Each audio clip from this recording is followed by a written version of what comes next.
मित्रांनो, तुमचं पुन्हा एकदा सुमिरित मराठी ह्या यूट्यूब चॅनेलवर स्वागत आहे.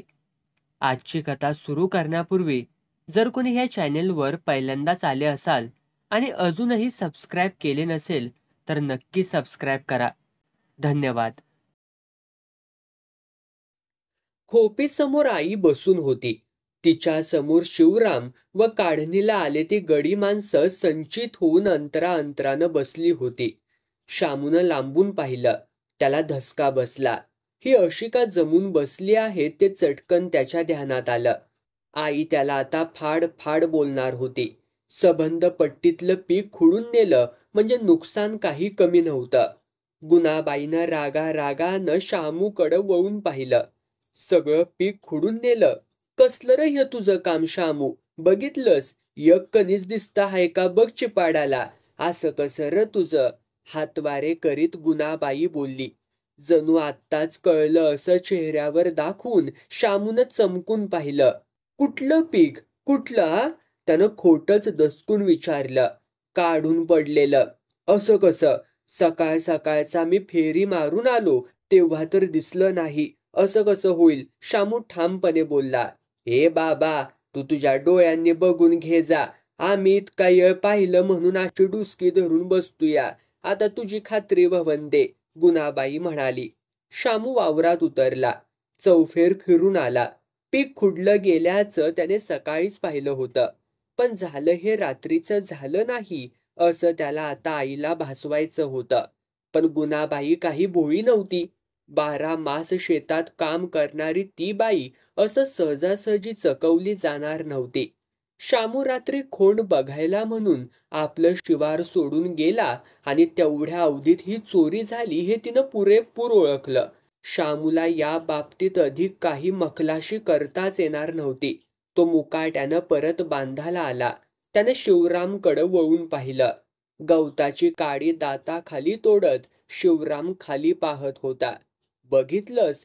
ठेवलं हाय का एक कणीस जाग्यावर चोरट्यांनी? गुणाबाईनं विचारलं. शामूनं मान डोलवली. पण असं कसं व्हावं? सकाळ तर मी बांधानं बघत गेलो. शामू आपला पॉइंट धरून म्हणाला. खोटं बोलू नका शामू. गुणाबाई आता चवताळली. मी सांगते चोरी कशी झाली आणि कधी झाली. खोंड बघायला गेलास का तू? तेवढ्यात चोरट्यांनी साधली. मला विचार की र. शामू गडबडला.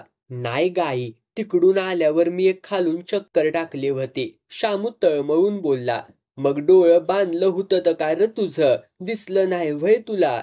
नव्हतंच तसं काय तर, शामू म्हणाला. सकाळ सकाळचं एवढं काय कुणी करणार नाही हा. उगी काहीतरी सांगू नगस शामू.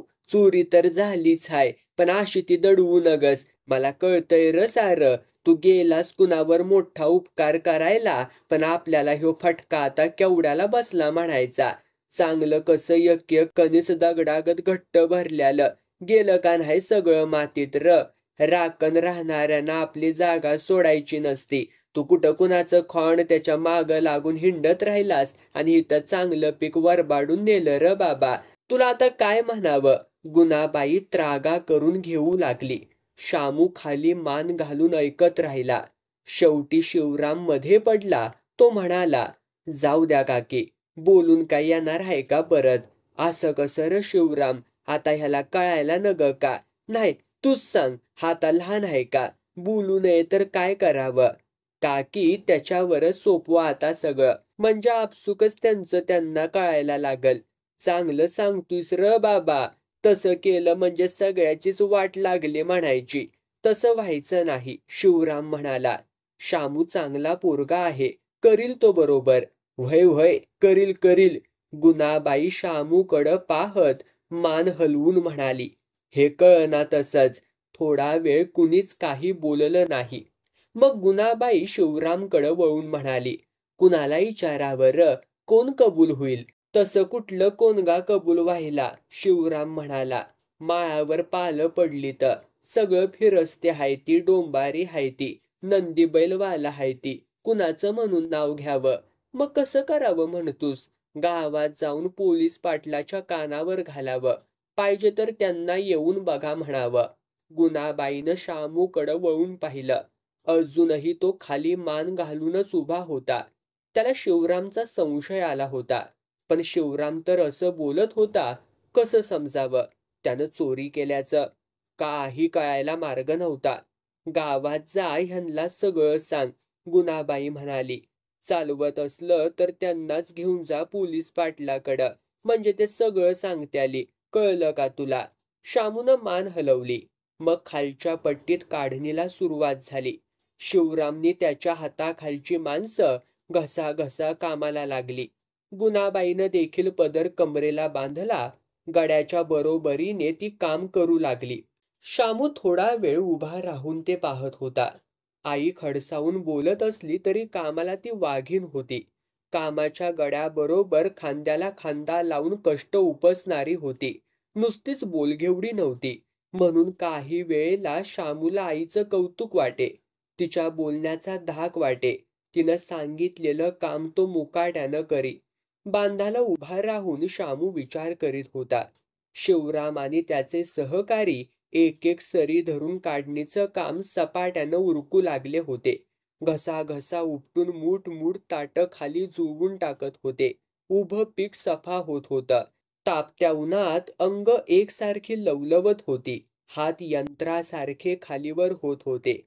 शामूला आता तिथं उभंच राहावेना. तो गावाकडं निघाला. खालच्या मानेनं तो रस्त्यानं जाऊ लागला. मामाच्या वस्तीकडं तेवढं त्यानं नजर उचलून पाहिलं. पण तिथं तर आता सगळाच शुकशुकाट दिसत होता. सगळी खाली मळ्यात आपापल्या कामात गुंतलेली असावीत. तरी शामूनं उभं राहून पाहिलं. बांधाला बैल चरत होते. मामा मामी किंवा सुमन कुठंच दिसत नव्हतीत. शामूला पण वेळ नव्हता. तो भराभरा पुढं गेला. ओटी ओलांडून तो घरात शिरला. पण ओसरीवर येताच तो जागच्या जागी थबकला. पाठीशी तक्क्या घेऊन आबा उठून बसले होते. त्यांच्या समोरच्या बैठकीवरती शिर्के मामा बसले होते. दोघांचं काहीतरी बोलणं चाललं होतं. शामूला समोर पाहून ते बोलायचं थांबले. शामूला नवल वाटलं. मामाजा आपल्या घरी कसं? गावात कधी सहसा न येणारे मामा आज आबांशी येऊन काय बोलत होते? शामू बैठकीशी थांबला. दोघं त्याच्याकडं पाहून किंचित हसले. आबा तक्क्याशी सरकून बसत, पण उजव्या हाताच्या तळव्यानं बैठकीवरती थोपटत शामूला म्हणाले, ये बस शामू. मामांनी पण थोडं सरकून घेतलं. शामू बसला. कसं हाय आता आबा? शामूनं विचारलं. बरं हाय, डोकं बिकं उतरलंय.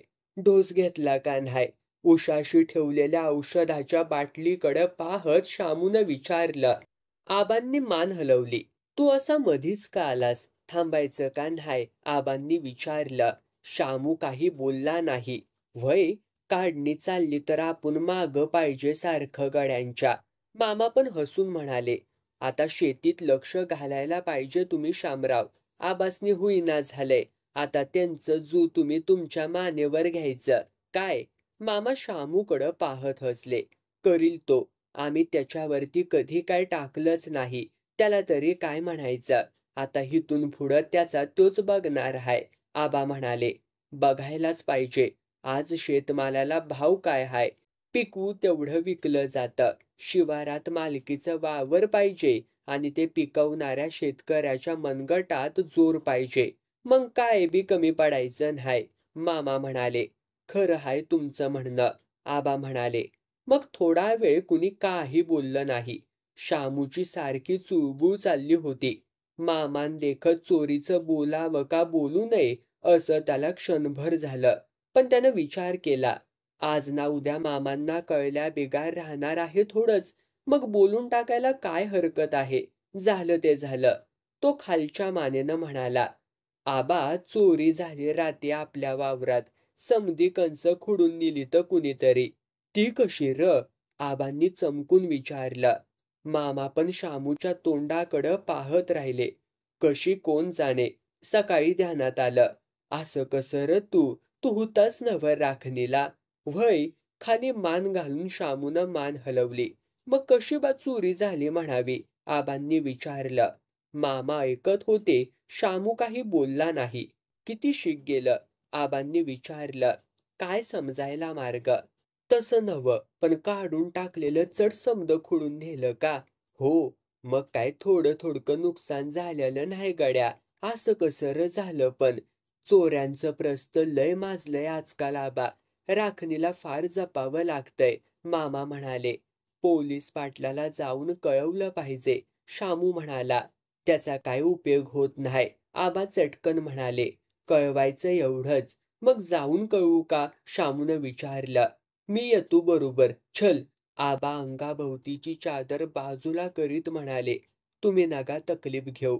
मामा चटकन पुढं होऊन हातानं खुणवून म्हणाले. पडा तुम्ही, तुम्हासनी चालवायचं नाही. मी जातो शामू बरोबर. आबांना अशक्तपणा फार आला होता.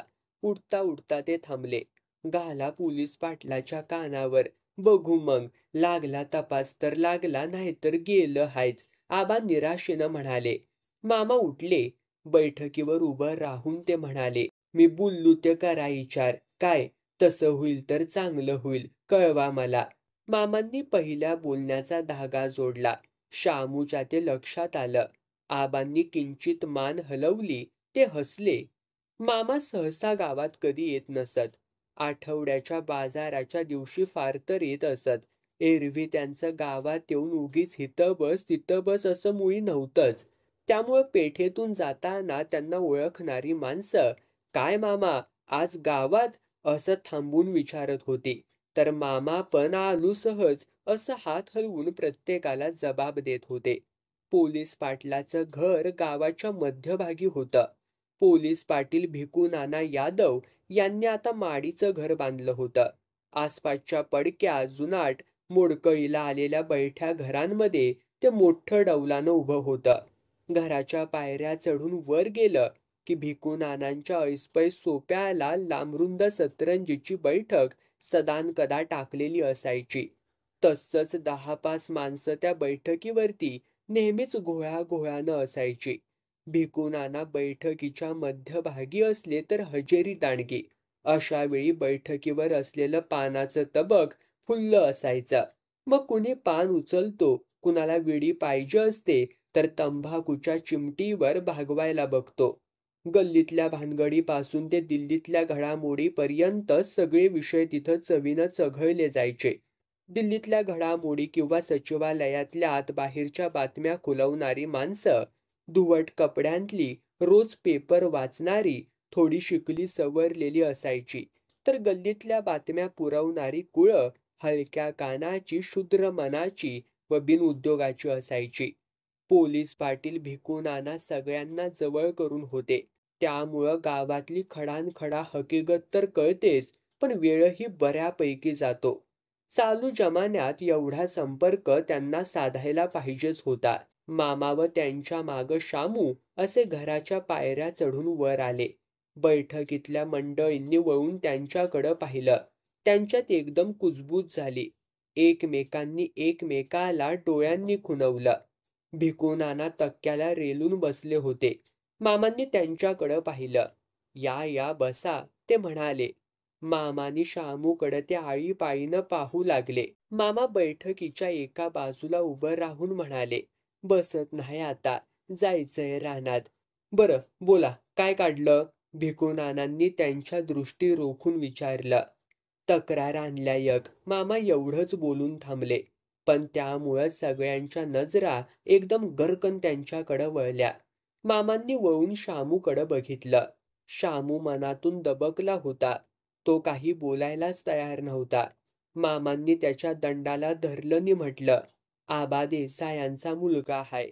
बैठकीतल्या मंडळींची उत्कंठा शिगेला पोहोचली. या पोराची भानगड दिसते आहे, हे त्यांनी मनातून ओळखलं. नवे बैठकीत तशी बातमी नुकतीच येऊन धडकली होती. तिच्याबद्दल मंडळी बोलत देखील होती. तेवढ्यात खुद्द मामा आणि शामूच आले होते. त्यामुळं हे प्रकरण चांगलंच रंगदार असलं पाहिजे अशी मंडळींची मनोमन खात्री झाली. हा आबा देसायांचा मुलगा. मामा शामूच्या दंडाला धरलेल्या हाताची हालचाल करून पुन्हा तेच म्हणाले. बरं, काय तक्रार आहे? भिकू नानांनी शामूकडं पाहत रोखून विचारलं. पण शामू काही बोलेच ना. तसं मामाच म्हणाले. तक्रार अशी. बैठकीतली मंडळी सावरून बसली.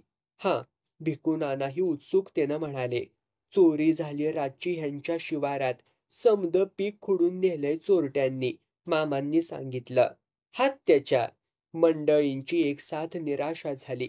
काहीतरी सनसनाटी बातमी ऐकायला मिळायची तर हे राखणीला कुणी नव्हतं का? भिकू नानांनी करडेपणानं विचारलं. मी होतो की, शामूनं भीत भीत उत्तर दिलं. मग कशी झाली र चोरी म्हणायची? भिकू नानांनी उलट त्यालाच विचारलं. शामू काही बोलला नाही. तू राखण नीट केली नशील रे, बैठकीतून कुणीतरी म्हणालं. व्हय, असाच त्याचा अर्थ. आणखी कुणी म्हणालं. व्हय र देसाया, तू राखणीला होतो म्हणतोयास तर मग चोरी झाली तरी कशी? भिकू नानांनी परत विचारलं. काय राखणीला जातो म्हणून सांगितलंच घरी आणि दुसरीकडं कुठं जाऊन बसला होतास?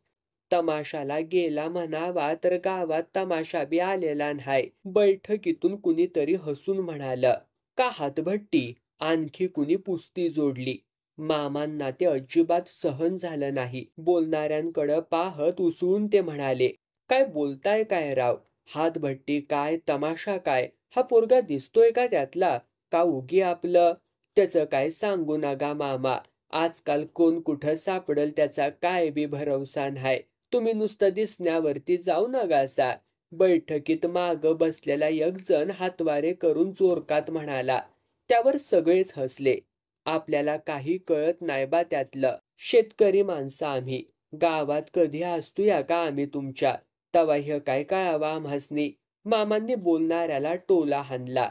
खरं हाय तुमचं मामा, भिकू नाना लगेच म्हणाले. गावातल्या या भानगडी तुमच्या पातूर येत नाही ती तेच बरं हाय. करायचंय काय आपल्याला त्याच्याशी? मामा सरळपणानं म्हणाले.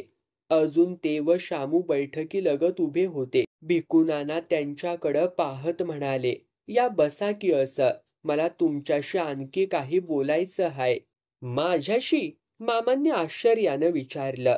व्हय व्हय तुमच्याशीच. सकाळ सकाळचं कानावर आलंय. अनायासे तुम्ही बी बोलावल्यागत आलात. तवा सांगून मोकळा होतो, भिकू नाना म्हणाले. भिकू नानाच्या बोलण्यावर मामा थोडं धास्तावले. बैठकीवर थोडं सरकून ते बसले. शामू पण टेकला. ह्याच संपू आधी. शामूकडं पाहत भिकू नाना म्हणाले. मग काय? हुतास का तू राखणीला रातसार? भिकू नाना तक्क्याला रेलून शामूकडं रोखून पाहत राहिले. होतो तर, शामू म्हणाला. नाही, मला कळलेलं हाय ते तू नव्हतास. उजव्या हाताच्या तळव्यानं हनुवटी चोळीत भिकू नाना शामूवर रोखलेली दृष्टी तशीच कायम ठेवीत बोलले. शामूचा थोडा गोंधळ उडाला. भिकू नानांनी त्याला बरोबर कोंडीत पकडलं. मामांची पण चलबिचल झाली. भिकू नानांकडं वळून त्यांनी पाहिलं. तुम्हाला कसं कळलं? मामांनी विचारलं. कळलं, बरोबर कळलं. खरं की नाही? शामूकडं पाहत भिकू नाना छदमीपणानं हसले. मग चोरीचं बी कळलं असेलच की तुम्हासनी? मामांनी विचारलं. नाही, चोरी झाल्याचं नाही कळलं. पण ह्यो पोरघा रातसारी भानगडदऱ्याच्या बाजूने हिंडत होता ते मात्र कळलं. काय र, खरं की नाही? भिकू नानांनी आवाज चढवला. शामू चांगलाच गोंधळून गेला. रात्रीची बातमी हितपर्यंत येऊन पोचली. शामू काही बोलत नाही असं पाहून भिकू नानांना जोर चढला. ते म्हणाले. तू नग बोलूस, पण आम्हाला हिथं बसून बरोबर बातमी लागत्या. कोण होती पोरगी र ती? गावातली का गावाबाहेरची? शामूला आता सहन होईना. तो फार अस्वस्थ झाला. गावातल्या प्रतिष्ठित समजल्या जाणाऱ्या या अशा मंडळींपुढं तो प्रथमच उभा होता. त्यामुळं कसं बोलावं ते त्याला कळत नव्हतं. तो गोंधळून गेला.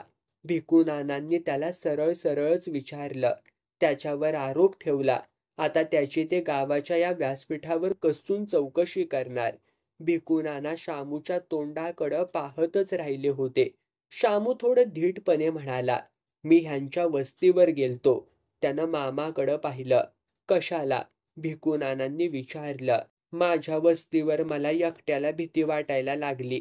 शामूनं सरळ सरळ उत्तर दिलं. पण बैठकीतले काही लोक त्यावरती हसले. खुद्द भिकू नाना हसून म्हणाले. बरं मग? तर वस्तीवर मामा नव्हते आणि मामीही नव्हत्या. यावेळी देखील बैठकीत थोडी खसखस पिकली. ह्यांच्याकडं आलेली पाहुणी मुलगी होती म्हणून मी माघारी फिरलो.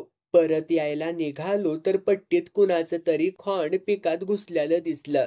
ते ह्यांचंच हाय का ते पाहण्यासाठी परत ह्यांच्या वस्तीवर गेलो तर ह्यांचंच खोंड सुटून गेल्यालं. ती पाहुणी मुलगी एकटी होती.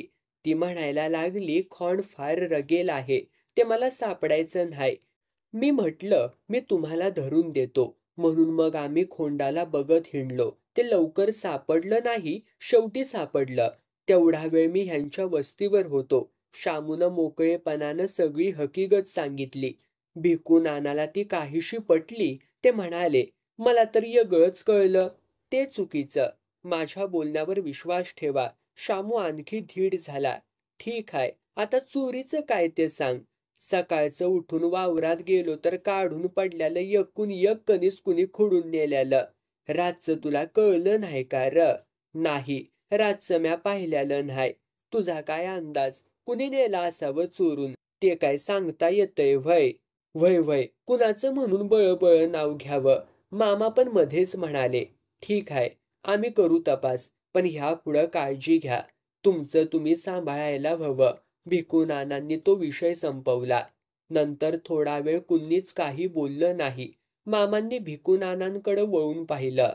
ऐकलंच तुम्ही मामा, आता या उपर काही नाही. सकाळ सकाळचं एकजण सांगत आला होता. भिकू नाना बोलू लागले, पण त्यांना मध्येच अडवून मामांनी चढ्या आवाजात विचारलं, आण त्या माळी होता का त्यो? भिकू नाना काही बोललेच नाहीत. तोच भडवा असणार. मामा एकाएकी रागाला येऊन म्हणाले, त्यानं माझी गावभर अशी बेआबरू चालवली हाय म्हणा की. बैठकीतली मंडळी थोडी चमकली. भिकू नाना पण चपापून मामांच्या तोंडाकडं पाहू लागले. हा असा गावभर बोंबलत सुटला, अरे माळगंडा, तू असा बेनवाड असशील असं वाटलं नव्हतं मला. मामा चांगलेच रागाला आले. त्यांच्या ओठावरच्या झुपकेदार मिशा थरथरू लागल्या. बोलताना सतत हलणारा हात पण कापत होता. भिकू नाना त्यांच्याकडं पाहत होते. किंचित थांबलेले मामा मग एकदम भिकू नानांकडे वळून म्हणाले, आणि तुम्ही तर काय हो? का काय झालं? भिकू नानांनी गुरमीत विचारलं. काय झालं काय म्हणतायसा? मामा उसळून म्हणाले, चार मंडळी देखत तुम्ही सरळ सरळ माझ्या अब्रूचा विषय बोलता. मग त्यात काय बिघडलं? सांगणाऱ्यानं या चार चौघात येऊनच सांगितलं. सगळ्यासनी माहिती पडलं हाय, मग बोललं तर कुठं बिघडलं? भिकू नाना म्हणाले, तुम्हाला एखादी पोरगी आहे का? त्यातनं लग्नाची? मामांनी सरळच विचारलं. आता भिकू नाना मात्र तापले. यक काय, चार पुरी हायती मला, पण त्या अशा कुठं रानोमाळ कुणाच्या मागं रात्यापराती हिंडणाऱ्या नाहीती. असं व्हय? मान डोलावून मामा म्हणाले, म्हणून दुसऱ्याच्या पुरीच्या आबरूचा असा बाजार मांडला म्हणा की तुम्ही. भिकू नाना आता चांगलेच रागाला आले. तक्क्यापासून पुढं सरकून मामांच्या अंगावर ते ओरडले, एक शब्द बोलू नका हा. अब्रू बेअब्रू ज्याची त्यानं बघावी. तुमची पोरगी एवढी सती सावित्री होती तर रातची कशाला बाहेर पडली? ती वड्या वगळीने हिंडताना कुणाला दिसली म्हणून ह्यो विषय निघाला नव्ह का? तुमचं आमचं काय वैर हाय म्हणून कायच्या बाहेर रचून आम्ही तुम्हाला काय सांगतो या? घडलं हाय त्या असं घडल्यालं हाय, हाय का नाय? मग बोलण्यात काय अर्थ? बैठक चकित होऊन पाहत राहिली. बोलणं कुठच्या कुठं गेलं. सगळेजण एकमेकांच्या तोंडाकडं पाहत राहिले. या भांडणात मध्ये कुणी पडावं? शब्दानं शब्द वाढला होता. चार चौघात बोलायचा हा विषय नाही, एवढं तरी तुम्ही ध्यानात घ्यायचं. मामा थोडं नरमून म्हणाले, पुन्हा आपलं तुमचं तेच. भिकू नाना परत चिडून म्हणाले, आम्हाला तुम्ही दुष्ण द्यायचं काही एक कारण नाही. आम्ही काय गावात कुणाला सांगत सुटल्यालो नाही. तो माणूस आत्ता इथं येऊन बोलून गेला, तेवढ्यात तुम्ही बी आलासा. अशी बोला फुलाला गाठ पडली म्हणूनच आम्ही बोलूया नव्ह, तर तुम्ही त्याचा भलताच अर्थ लावायला निघालासा. अर्थाचा अनर्थ. मामाही आता नरमले. ते म्हणाले, तुमच्या हिता आम्ही कशाला आलो? दाद मागायला? तर तुम्ही ह्या असं का म्हणून बोलावं बरं? आरच्या, पुन्हा तुमचं तेच. आम्ही असं काय बोलूया? काय बोलला तेच की. तो कोण सांगणारा एक मूर्ख, पण तुम्ही गावाचं बलबुरं पाहणारी समजुतीची माणसं. तुम्हीच त्याच्या अशी जाहीर चर्चा केली तर हीच मंडळी गावात बोलणार का नाही बघू. मग त्याला कोण व काय करणार. भिकूनाना बेफिकिरीनं बोलले. तुम्हीच असं म्हणल्यावरती मग बोलणंच खुंटलं. मामा अगदी नरमाईनं बोलले आणि बैठकीतून उठून चालते झाले. त्यांच्या मागोमाग शामू पण गेला. झाल्या प्रकारानं शामू फार ओशाळा झाला. मामा पुढं तोंड घेऊन उभं राहणं त्याला लाजिरवाणं वाटलं. जे घडलं आणि जसं घडलं ते सरळ सुसूत्र होतं. वावगं वाकडं असं त्यात काय बी नव्हतं. शामूला ते पटत होतं. तरी पण त्याच्या बुडाशी आपण आहोत या जाणीवेनं तो भलताच अवघडून गेला. उगीचच त्याला ते आपल्या अंगलट आल्यासारखं वाटलं. त्याची फार पंचायत झाली. मनाच्या या वढाताणीतच सहजच त्याला ते सुचलं. एकदम लख्खन डोक्यात प्रकाश पडला.